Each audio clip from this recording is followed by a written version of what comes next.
Hello again, Lakeside. It's Dr. Cook, Mr. Procopio, and Ms. Sharpless, and we have some important updates for you as of March 19th, 2021.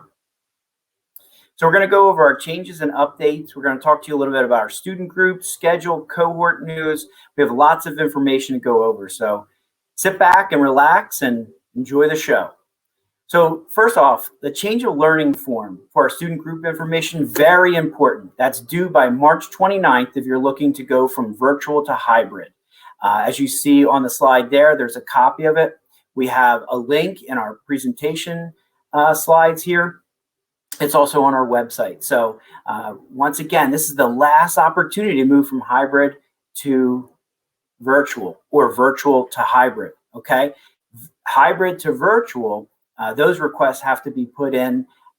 So say you're doing hybrid now and you want to go back to all virtual, those have to be in as well. So please make sure to adhere to those guidelines. And if you have any questions, you can email me. We're doing a little bit different schedule as we move forward from March 22nd to the end of the year. So all of our virtual and home hybrids will be following the regular schedule and attending all classes daily with in-person. So we're not going to be doing the staggered schedule anymore. They will be meeting every day with their teachers. So we're really excited about that. And then we do have a link in there, for example. They're not going to be on the whole time, but for a considerable amount of the period. And the teachers will be working with them, with their in-person students and their students on Google Meet.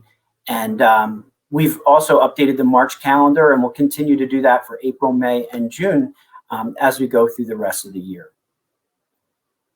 The other thing that we want to talk to you about today is our interventions for our struggling students. So we're doing a couple things since this has been, a pandemic for everyone. We're going to do a couple things to try to help students out who are struggling. So we're going to talk about Amnesty Week, and that's an opportunity for us to provide time to do some makeup work in the third marking period and give students a confidence and a boost for the fourth marking period. Ms. Sharpless is going to go over that. And we also are starting a Saturday enrichment program, and she's going to go over the details of that. But basically, that's for an opportunity for students to make up failing classes to either be eligible for summer school or maybe even promoted to the next grade. And then summer school program. It's a final opportunity for anyone who's struggling to be promoted and they're eligible to attend. So we want everyone to know that we still have our retention policy in place, and we're going to review that today. And we still have high standards. Despite the pandemic, we want to make sure that everyone is adhering to those standards.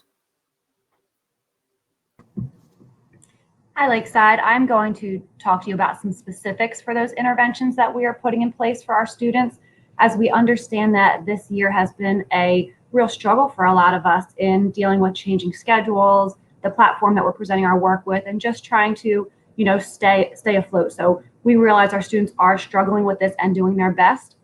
So as a result, one of those interventions is our Amnesty initiative, which is going to run from March 22nd, which is this Monday, until April 1st. That is the last day of school before our spring break. So what our Amnesty weeks are going to be for are to provide our students with a chance to be supported individually by their teacher through individual conferences where the teachers are going to let the students know any work they're missing, or just talk to them about how well they're doing and really support the work that they've been doing throughout this year. We are going to be providing all students an opportunity to make up any missing work from the third marking period. And our thought behind this is that this is going to provide them a successful start and more confidence for the fourth marking period. Amnesty Week is going to be a one-time event. We will not be offering this again in the fourth marking period. We will have other things in place, but we will not be doing anything like this as far as an Amnesty Week or accepting missing assignments from another marking period goes. Students during these 2 weeks are going to have a chance to make up any of their late work from the third marking period only. And as the teachers grade these, the grades are going to be based on the original grading rubric that the teacher used had the student turned it in on time. And because we are accepting it as late work, it's going to have an additional 10 points deducted from it. So your students have the opportunity of getting a 90 on these assignments at the max. Students, we understand students have no missing work because we have a lot of students who are really doing their best to make sure everything gets turned in, working hard. So we know that they need a break too, and they need to be rewarded. So we have been working with our rewards team to come up with some activities and ideas for those weeks to reward them. In addition, all students are going to be pinpointed in IXL for both math and language arts as part of our school improvement plan during these 2 weeks. So students are going to be able to work on both missing work and in the diagnostic arena.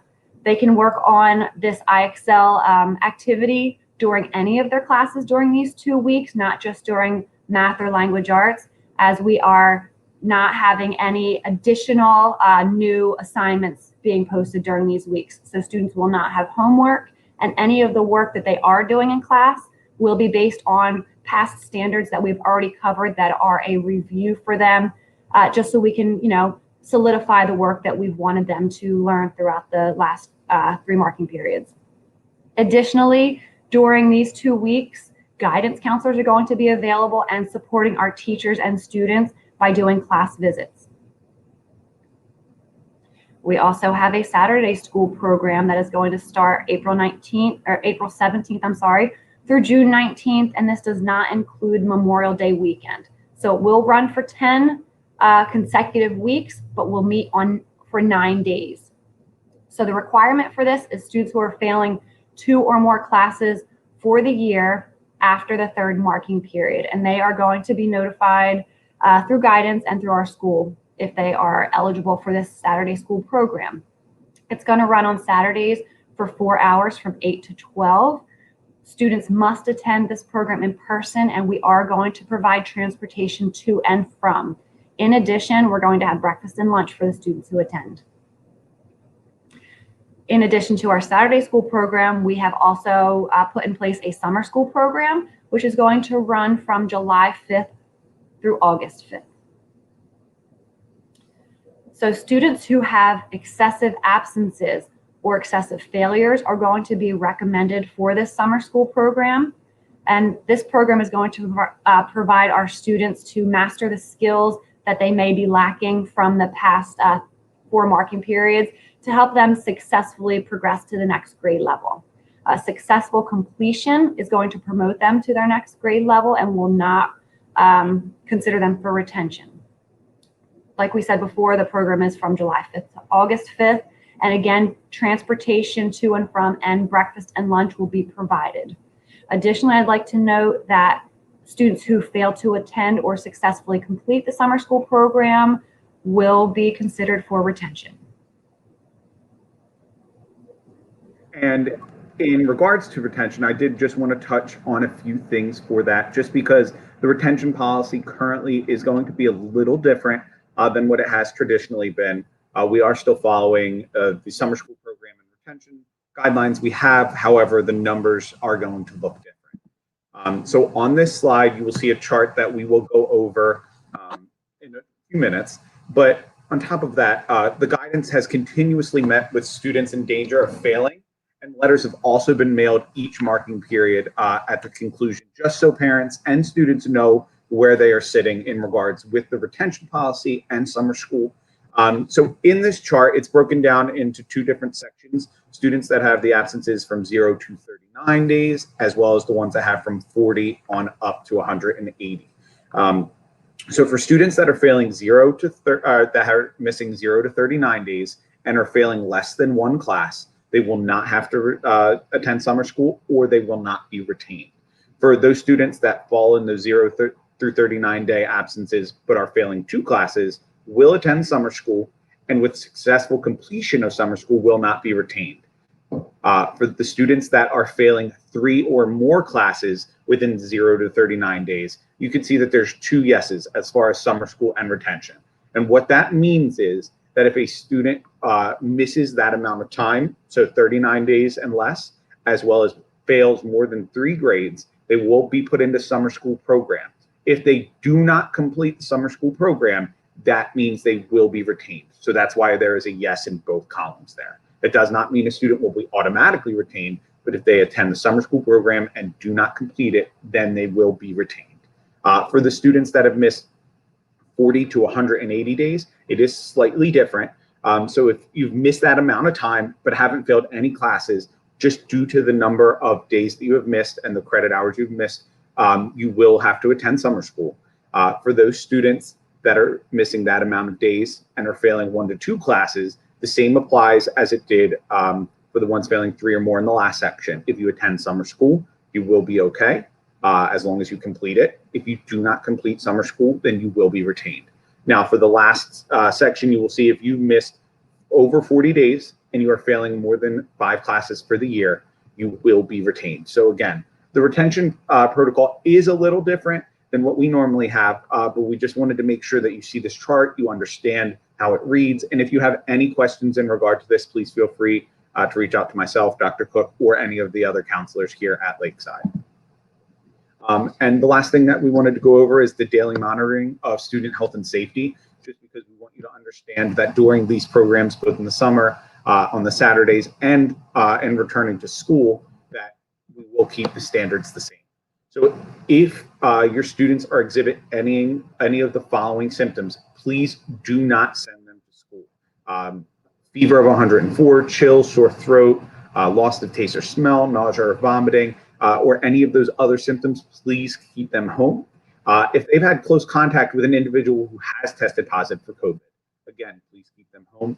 Or if they have traveled to one of the restricted states.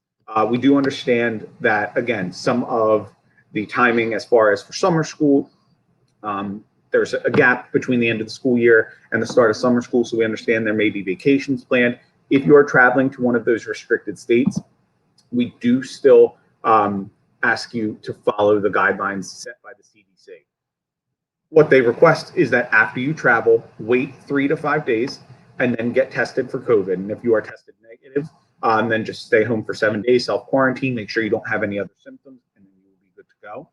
If you do test positive, do not travel anywhere, immediately isolate yourself and follow public health recommendations. And then if you do not get tested after you travel, you must stay home for 10 days to self-quarantine, watch for your symptoms, and again, just take precautions to help others. I'm going to bring it back to Dr. Cook just to wrap up the rest of this presentation. Thank you, Mr. Procopio. And I just want to say the spring break is coming up. So the things that Mr. Procopio just went over as far as our health and safety are very important. So if you are traveling over spring break, we want to make sure that you are following those guidelines so that we can have a safe school when we return for the start of the 4th market period on April 12th. As for this presentation, we really appreciate your support and the ability to work with us. You know, as we go through this pandemic, we're trying to do everything that we can to reward those students who've been doing a great job this year and help those who have been struggling. So again, thank you for the support.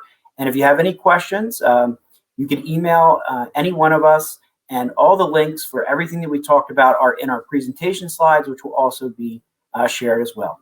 Thank you so much and have a great day.